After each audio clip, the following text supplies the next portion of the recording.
Oke, mari kita langsung mulai. Kalau kita ngomongin kerajaan-kerajaan kuno di Nusantara, apa sih yang terlintas di kepala? Pasti nggak jauh-jauh dari raja yang punya kuasa mutlak, pertumpahan darah demi tahta, atau cerita-cerita mitos kan? Nah, siap-siap kaget. Karena data sejarah dan catatan arkeologis justru nemuin sebuah anomali yang luar biasa. Sebuah sistem pemerintahan yang sepertinya jauh mendahului zamannya. Di sesi bedah materi kali ini, kita bakal bongkar sejarah tersembunyi dari Kesultanan Buton di Sulawesi Tenggara. Percaya deh, ini bukan kerajaan biasa. Ini ibaratnya sebuah utopia peradaban yang super maju. Coba kalian bayangin, ada sebuah kerajaan kuno yang punya konstitusi mengikat dan rakyatnya bisa memecat rajanya sendiri. Kedengarannya mustahil ya.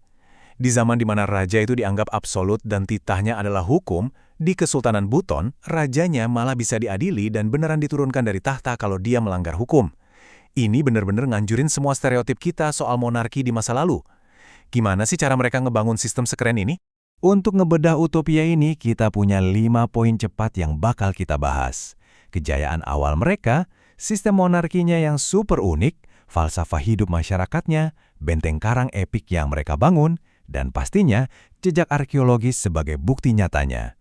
Yuk, langsung kita bahas. Kita mulai dari bagian pertama, kejayaan awal Kesultanan Buton. Sebenarnya, dari mana sih semua ini bermula? Mari kita tarik mundur garis waktunya ke awal abad ke-14, tepatnya tahun 1332. Dan ada satu fakta yang sangat mengagumkan di sini.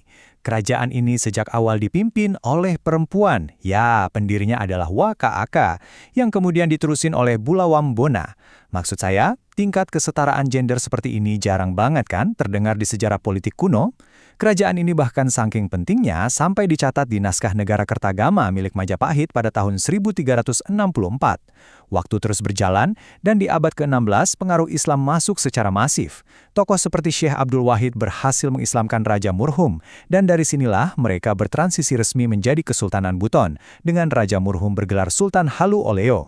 Oke, lanjut ke bagian kedua, monarki konstitusional paling unik. Disinilah letak kehebatan mereka yang benar-benar mengubah aturan main kekuasaan.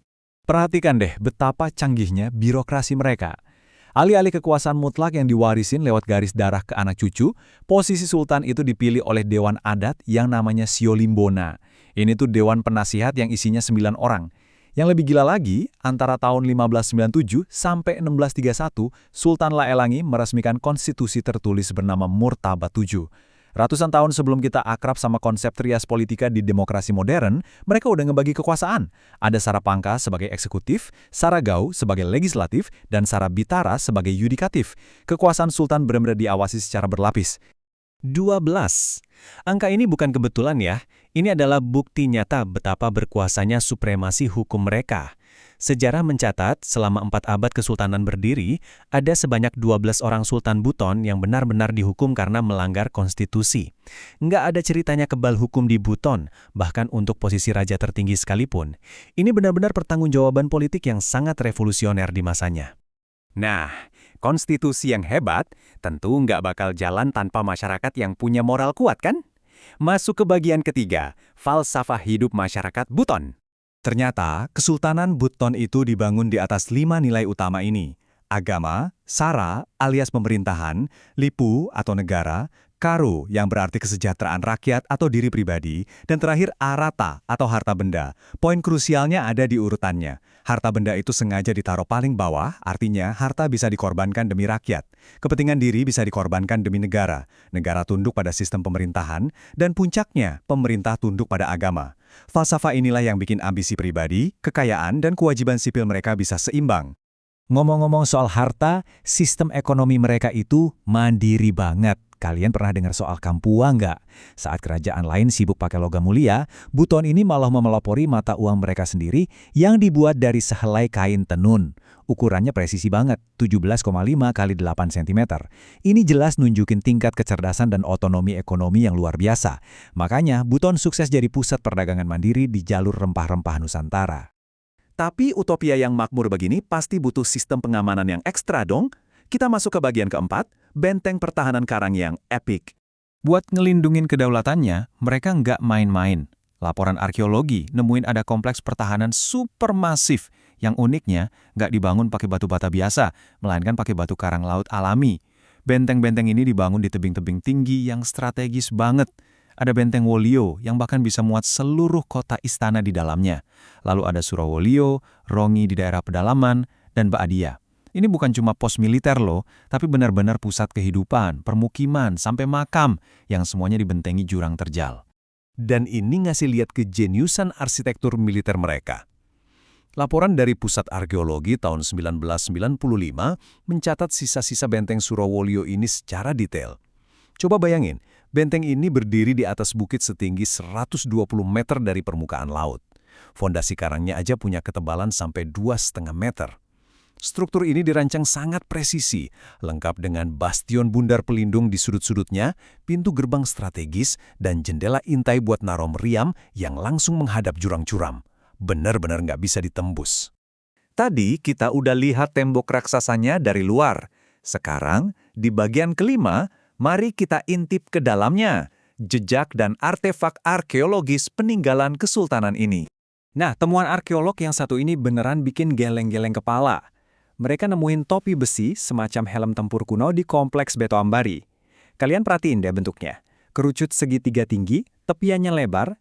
Ini mirip banget sama helm tempur prajurit Romawi klasik. Helm besi setinggi 20 cm ini bahkan punya hiasan ceplok bunga. Kebayangkan betapa unik dan canggihnya perlengkapan militer prajurit Buton zaman dulu? Nggak cuma alat tempur, temuan di dalam benteng juga jadi bukti kuat seberapa tajir dan terkoneksinya mereka sama dunia internasional. Arkeolog nemuin barang-barang mewah kayak gelang perunggu yang ukirannya rumit banget, cincin dan jarum. Terus ada pecahan keramik dari Cina era dinasti Ming dan Qing, keramik Thailand dari abad ke-16, sampai koin-koin dari kerajaan Belanda. Ini membuktikan kalau pelabuhan Kesultanan Buton dulu adalah pusat perdagangan global yang super sibuk, damai dan makmur. Dan tentu aja, kekayaan maritim yang luar biasa itu dijaga ketat sama meriam-meriam ini. Ada puluhan meriam berat dan peluru besi berdiameter 7 cm yang tersebar di sepanjang situs keraton. Setidaknya 52 buah meriam udah dicatat sama arkeolog, dan itu belum termasuk yang masih tergeletak di berbagai bastion benteng. Punya persenjataan selevel ini jelas jadi sinyal kalau angkatan bersenjata mereka itu sangat terorganisir dan siap menghadapi ancaman apapun demi mempertahankan konstitusi. Jadi, fakta bahwa ratusan tahun lalu ada kerajaan di Nusantara yang berani memecat rajanya sendiri demi tegaknya hukum, itu adalah sebuah warisan sejarah yang absolut dan luar biasa. Nah, pertanyaannya sekarang buat kita, nilai kedisiplinan dan integritas kepemimpinan macam apa nih yang bisa dipelajari oleh pemerintahan modern kita dari utopia masyarakat Buton kuno ini? Silakan direnungkan ya, karena sejarah pada akhirnya selalu ngasih jawaban terbaik untuk masa depan.